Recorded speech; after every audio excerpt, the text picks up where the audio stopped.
I guess first and foremost, I like them. I like the 50s and 60s because I think that it really revolutionized music and the way that music was put out and the way it was distributed. And for the first time, there was music put out in a single format. And up until recently, I've just put out singles. And as a songwriter, I will write a song and then I'm ready to put it out, and I haven't done like an album.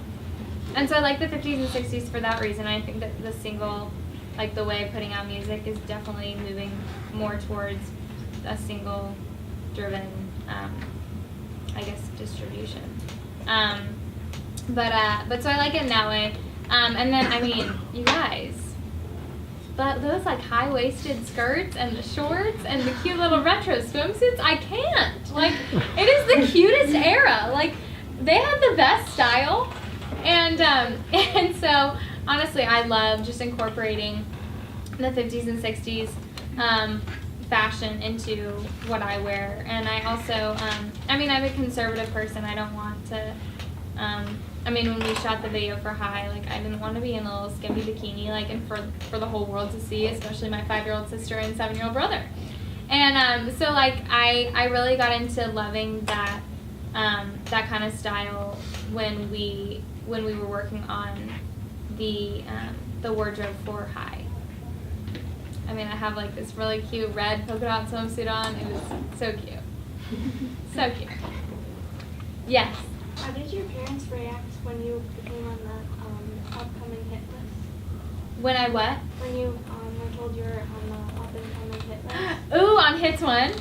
Okay, so this is very exciting.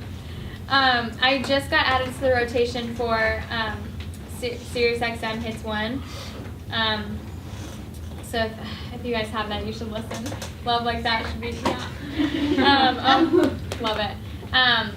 But they were really excited, and they were really proud, and it's cool because I'm really close with my parents, and they know how much I wanted this. I mean, I bought a Sirius radio 2 years ago and literally told them, I'm going to be on Sirius radio really soon, so everyone in our family needs, 2 years ago, everyone in our family needs to buy a Sirius radio.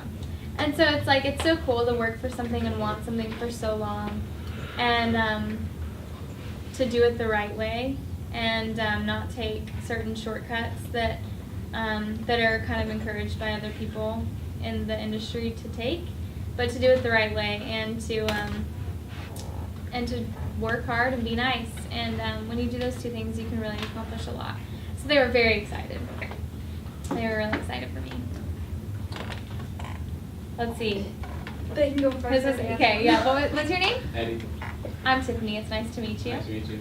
All right. Who was your most favorite person to work with, and who would you like to work with? My favorite person to work with. So, Nash Overstreet from Hot Shell Ray produced the best Love Like That and a song that I have called Island. And he's really, really fun to work with because I get all these visions in my head of how I want the song to be, because it all starts with a guitar in my journal, and then I have in my head what I want the production to be like. And so, like, with Nash, for instance, on Love Like That, in the intro, there's this horn section. And I was like, Nash, I want it to be like, do-do-do-do. And so, like, he, like, adds these things in, and he's really, really good at meeting me where I am, kind of in my head, and bringing that to life as a producer. So I really enjoyed working with him. I mean, you guys, I have written a duet that Nick Jonas and I need to sing together. That is all I want to do. I also would love to work with Mutt Lange. He produced AC/DC, Def Leppard, Shania Twain. I think he's great. He's really old, but I would still love to do a song with him someday. And then was there someone else back? Yes. What's your name? Joe. Nice to meet you. Did you, or should I say, do you have like an idol that you like have a childhood or something like that? I've always looked up to Shania Twain, and I think that it's because I grew up listening to her all the time. I really love her. I've read her autobiography a couple times, and she really does speak to me, and she's inspiring to me, and I look up to her as a songwriter and as a person and as an artist. You guys got good questions. Anybody Seriously, have any other these are questions really that good they questions. prepared? All right. Let's see. Just a couple more, because I don't want to keep you all day. You would, but. No, I just love it. Okay, how did your parents react when you came to the conclusion that you needed to leave early? I have great parents, first of all. I want to say that. I think they knew, and it's not that they wanted me to leave. Like it was really hard for them to have me leave. I mean, at least I hope. But I think that they knew, kind of almost in the same way that I knew, like from a really, really young age, like that was what I was gonna do. And I was talking to my dad the other day, and I was like, how did you let me do that? Like, I was 17, like literally all by myself. I didn't know where I was gonna stay when I got there. I hardly knew anyone. Like, it was terrifying. And he was like, well, Tiff, I knew you were gonna do it, whether we were on good terms or bad terms. And so I just figured we might as well be on good terms. And my parents are very, I mean, the education is really important, and it was important to them that I got into college and that I got good grades. My parents brainwashed me into thinking that you had to have all like A's to get like a record deal. And so I really did. I had good grades, and I got into Belmont, which was a great like commercial music school, and then have just continued to defer because I don't know where I would find the time. So yes. It's me again, sorry. Yes, I mean, don't apologize. What was your favorite subject when you were in school besides music? Because obviously you're gifted in that area. Oh, thank you. So I really liked math, and they say that like people who are inclined to music can are also inclined like in math. But I really did. I loved math. And I guess it really depends on the teacher. I usually loved English. I really did love English, unless I had like a terrible teacher. And then it was like, you know, the teacher makes all the difference. I mean, we are so lucky to have you. But no, I really liked English and math. My favorite subjects. Yes. What's the most embarrassing thing that happened on Taylor's? Oh my gosh, I know. So, I mean, I don't think I was sleeping enough, and this is embarrassing to tell now because I'm such a fangirl and I feel very much ashamed for this. So I get up there and I have this song called Band Boy, and it's about my love for Nick Jonas. And before it, I sing 5 Seconds of Summer and I sing One Direction, just basically like back to back. So I wish I could just like show you anyway, but so I'm like, does anybody like 5 Seconds of Summer? And they're like, yeah. And then I started singing a One Direction song, and like it was the dumbest thing. Like I don't even know. Like I know why I did it. It's because I was adding Nick Jonas in there too, because his song Chains had just come out. It was real embarrassing. So I just was like, oh, that's not 5 Seconds of Summer. Anyway. It ended up being fine, but yeah, that was really embarrassing. Yes. What's like your rituals before you go on stage? Let's see.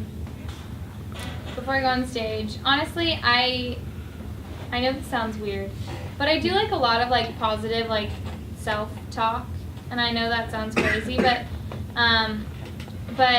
I think I've come a long way in the sense of that I used to really not be a very confident person at all, and I think that helps me a lot to just go through and like honestly I count blessings, like I count the things that I'm grateful for, and then I like seeing fans. Like if I can do that before a performance, I'll do that because they remind me kind of what I'm doing and why I'm there, and then I say a prayer and then I go on stage. All right, one more question. Yes.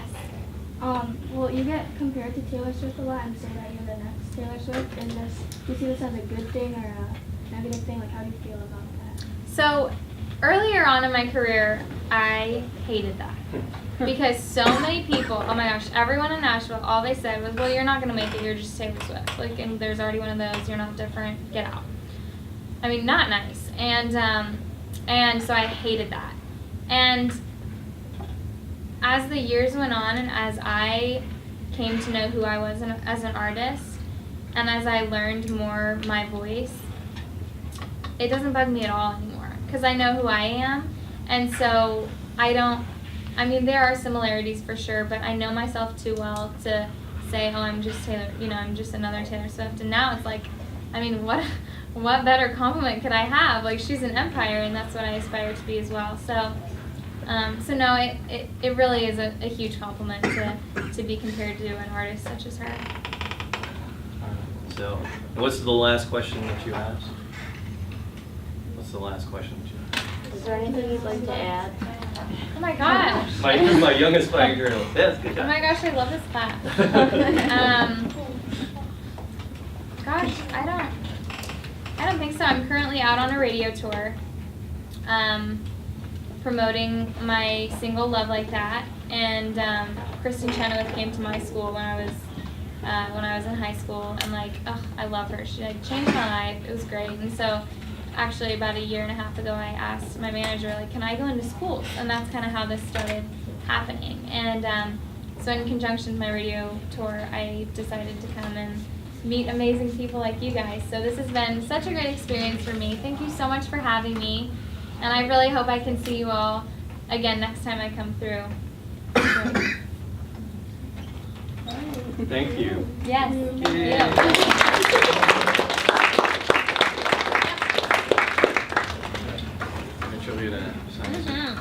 I'm gonna posse up for a big picture too. Oh yeah. How about you guys all jam over here? Jill, bring the camera.